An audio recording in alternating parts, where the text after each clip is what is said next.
અરે સત્ય મામા,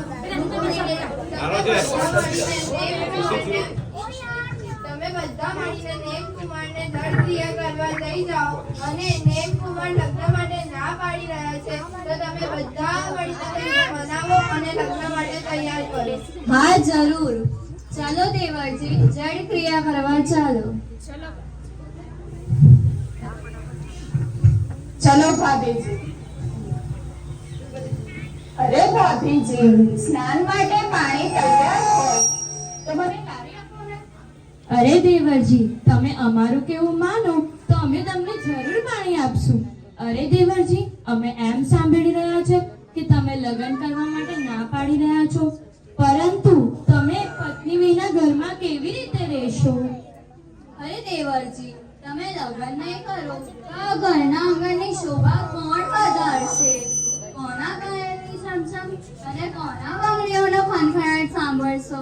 અરે સ્ત્રી તો ઘરની લક્ષ્મી હોય છે, તો માટે લગ્ન માટે કેમ ના પાડી રહ્યા છો? અરે દેવરજી, કયા વિચારોમાં ખોવાયેલા છો? કઈ નહીં ભાભીજી, આપ શું કહી રહ્યા હતા?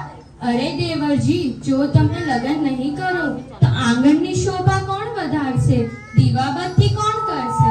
અને સુખ દુઃખની વાતો કોણે કહેશો?